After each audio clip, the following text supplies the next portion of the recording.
A horse rushed into a police station. What happened next left people in disbelief. Welcome back to the next story of Animal Dream Story. Subscribe to the channel and start an interesting story right away. It was a typical quiet evening at the Kentucky police station, with officers reviewing paperwork and monitoring the walkie-talkie. The steady hum of routine was broken by an unusual sound, hoofbeats echoing in the parking lot. The officers exchanged confused glances, their curiosity piqued. Before anyone could make sense of it, a large chestnut mare emerged from the darkness and approached the building with determined strides. At first, the officers assumed the animal had escaped from a nearby farm, but what happened next left them stunned. The mare didn't stop at the doors. She nudged them open with her muzzle, her large frame filling the entryway. She stood tall, her presence commanding but strangely non-threatening. The officers instinctively reached for their walkie-talkie and stood from their desks, unsure of what to do. The mare's behavior was far from wild or panicked. Instead of bucking or rearing, she took slow, deliberate steps forward, her hooves clopping against the tiled floor. She lowered her head and emitted soft, plaintive whinnies, the sound reverberating through the station like a call for help. Lieutenant Parker was the first to move, cautiously approaching the mare. "Easy, girl," he said softly, his voice filled with curiosity and concern. The mare's ears twitched toward him, and she took another step, her posture submissive but filled with an undeniable urgency. The mare's coat was matted with sweat and dirt, and her chest heaved from exertion. Parker noticed her legs trembling slightly, as if she had traveled a great distance. Her mane was tangled with burrs and leaves, evidence of a long journey through rugged terrain. "She's been through something," Parker muttered, bent down to examine her more closely. The mare whinnied again, louder this time, and turned her head toward the door as though beckoning the officers to follow. The sound carried a distinct note of desperation, silencing the murmurs of confusion. A younger officer tried to approach her, but she moved back slightly, her eyes darting toward Parker. "What is it? What are you trying to tell us?" Parker asked, his voice tinged with both bewilderment and concern. The mare stomped her hoof lightly, the movement deliberate rather than erratic, and tossed her head toward the door again. It was as though she understood the concept of communication, urging them to pay attention. The entire station was now on high alert. The usual evening was replaced by a growing sense of mystery. Someone joked nervously, "Maybe she's here to report a crime." But beneath the humor, the tension was palpable. Parker, his instincts sharp after years of service, sensed there was more to this animal's behavior than met the eye. "We need to figure this out," Parker said decisively, turning to the officers. The mare took a cautious step closer and let out another whinny, louder this time, the sound resonating with urgency. Her ears swiveled back toward the door, and she stomped her hoof gently on the floor. Parker straightened, glancing toward the other officers. "She's not just lost. She needs something important." One of the younger officers stepped forward hesitantly, holding out a bottle of water as if that might solve the mystery. The mare sniffed it but turned her head away, her focus returning to Parker. "Not water," Parker said. "She's leading us. Look at her." The mare turned toward the door, her head tilting as though beckoning them to follow. Parker exchanged a glance with his team, his expression serious. "Gear up," he said. "We're going to see where she takes us." The officers froze, unsure of how to respond. Animals occasionally wandered into public spaces, but this horse's behavior was unlike anything they had ever encountered. A stray dog or a lost cat that they could handle. But a horse, and not just any horse, a large chestnut mare that seemed to carry a message in her every movement. "Did someone leave the circus gate open?" One officer joked nervously, breaking the tense silence. People who start exchanging, their hands reach for their phones, unsure whether to call animal control. As the team gathered around the mare, their initial confusion gave way to concern. Her chestnut coat was streaked with mud, tangled with brambles, and clung to her frame in damp patches from sweat. Her sides heaved with each labored breath, and her legs wobbled slightly under her weight. Officer Carter crouched beside her, gently running a hand along her flank. "She's exhausted," he murmured, his brow furrowing. "Whatever brought her here, it wasn't easy." Lieutenant Parker made a quick decision and called the vet. Doctor. Amelia Foster. Within 20 minutes, Dr. Foster arrived, carrying a medical bag and wearing a look of curiosity mixed with urgency. As she approached the mare, the animal turned her head toward her eyes still reflecting a silent plea. Dr. Foster worked quickly, her hands steady as she checked the mare's vital signs. "She's dehydrated and malnourished," the vet confirmed, glancing at Parker.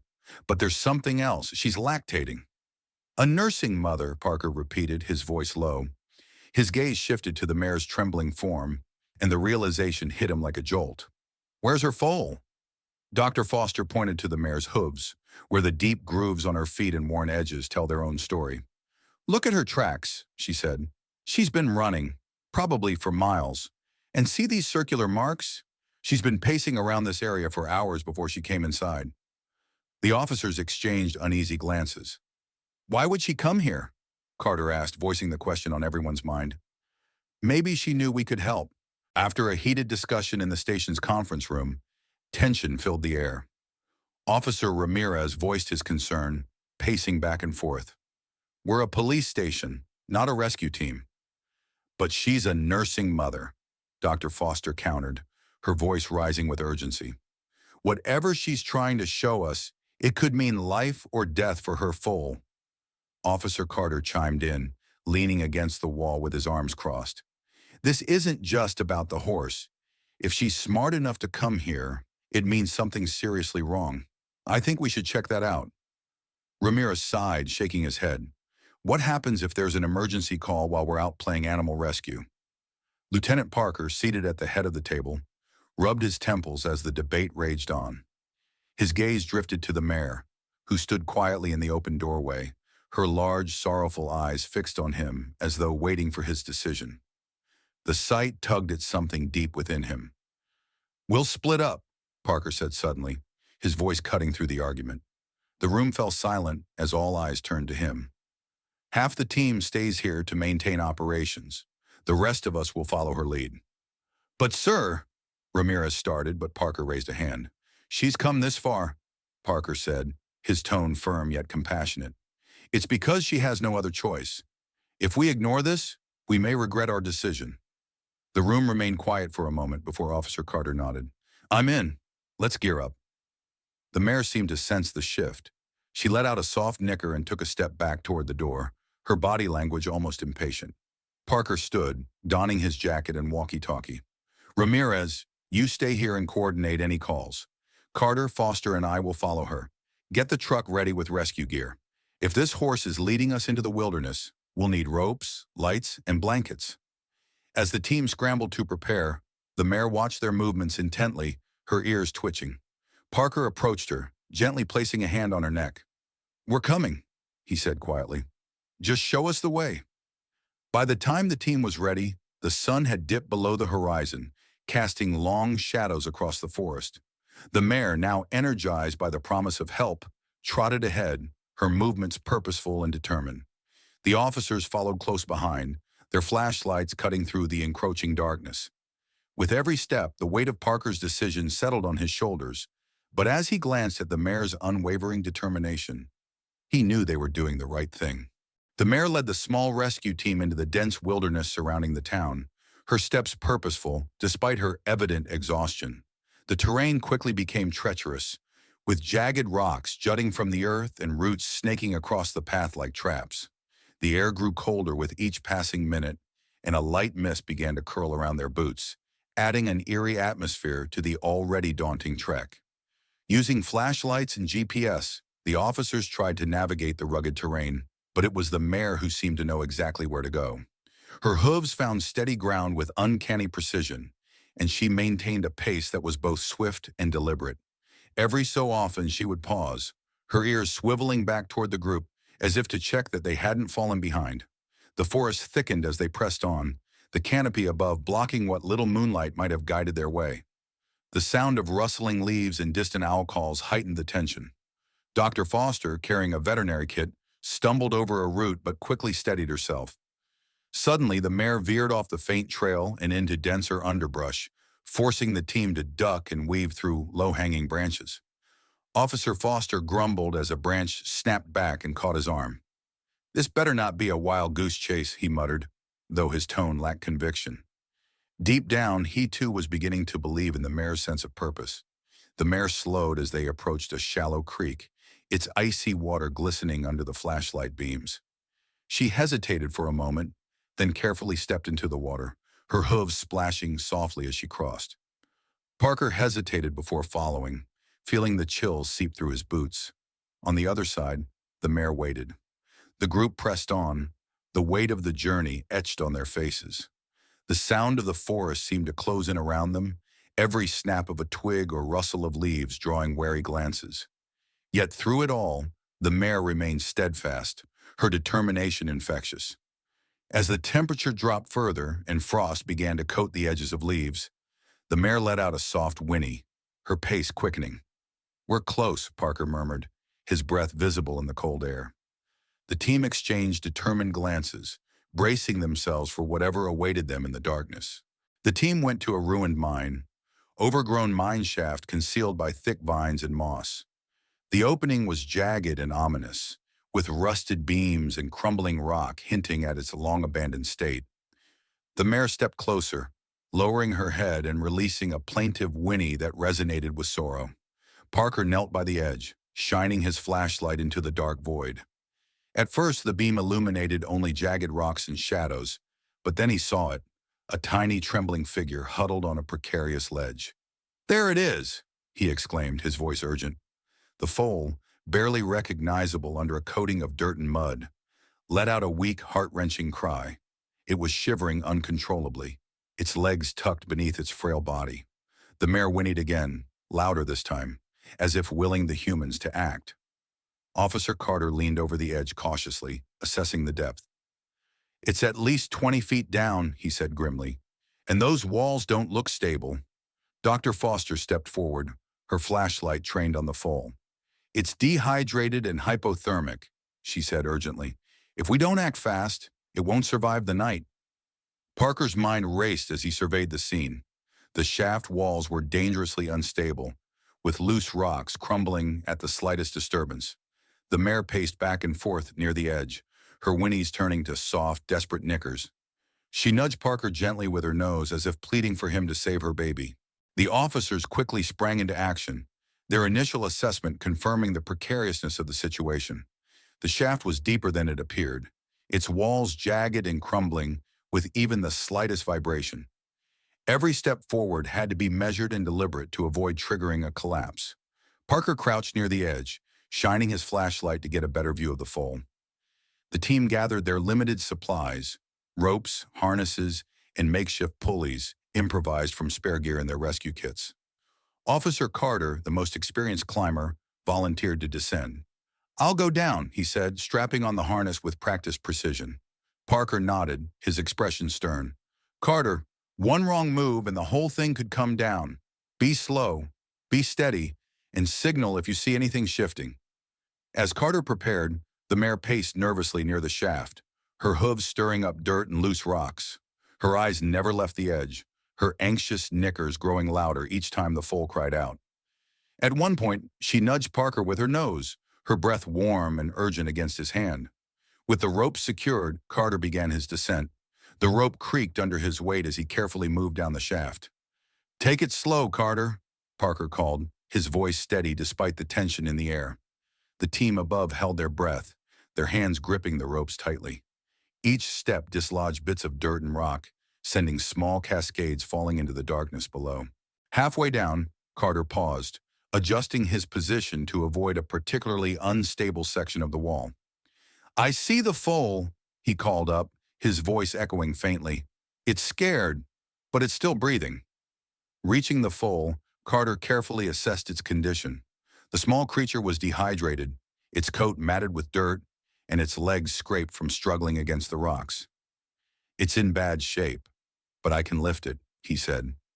Using a blanket as a sling, he gently secured the foal, wrapping it tightly to keep it warm. The foal let out a faint, pitiful cry as Carter held it close.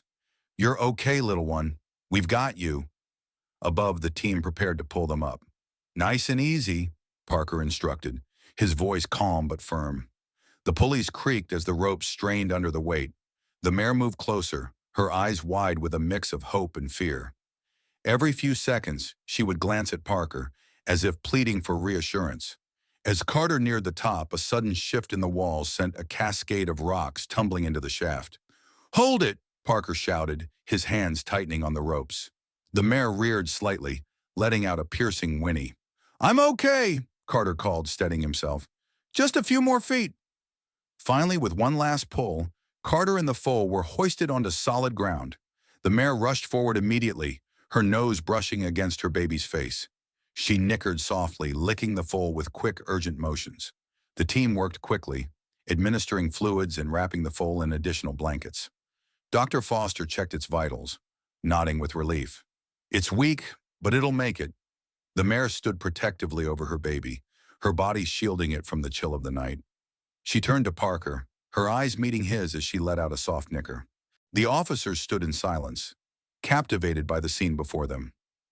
The mare shifted her body, her large eyes fixed on her baby with an intensity that spoke of her unwavering devotion.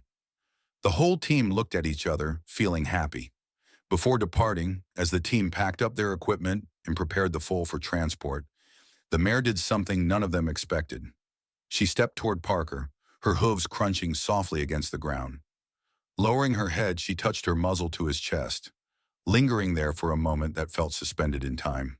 The mare let out a soft snort, her breath warm against his jacket, before turning back to her foal.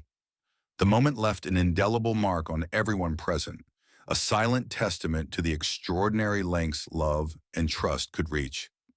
As the team began the trek back, with the foal carried carefully on a stretcher and the mare walking protectively alongside, the air was filled with a renewed sense of purpose. It wasn't just about rescuing an animal. It was about witnessing the power of a mother's love, the resilience of life, and the potential for humans and animals to work together in moments of shared vulnerability. The story spread rapidly, capturing the hearts of people across the nation. Media outlets picked up the tale, dubbing the mare the mother of courage, and headlines highlighted the police department's unexpected role in wildlife rescue. At the station's yearly recognition ceremony, Lieutenant Parker addressed the gathered crowd. "This wasn't just about a rescue," he said, his voice steady but emotional. "It was a reminder that sometimes the most vulnerable among us can teach us the greatest lessons. That mare trusted us, not because she had no fear, but because she had hope. And hope," he paused, "is something we all share." Years later, Parker kept a framed photo of the mare and her foal, taken by a wildlife photographer, on his desk. It served as a daily reminder of that extraordinary night and the profound bond that had bridged the gap between species. The mare's act of trust and the foal's survival had become more than just a memory. They were a legacy, an enduring testament to the courage, compassion, and unity that can emerge in the face of adversity. Have you ever experienced a dangerous animal rescue like this? Share your thoughts in the comments section. Don't forget to subscribe to the channel so I can bring you meaningful stories.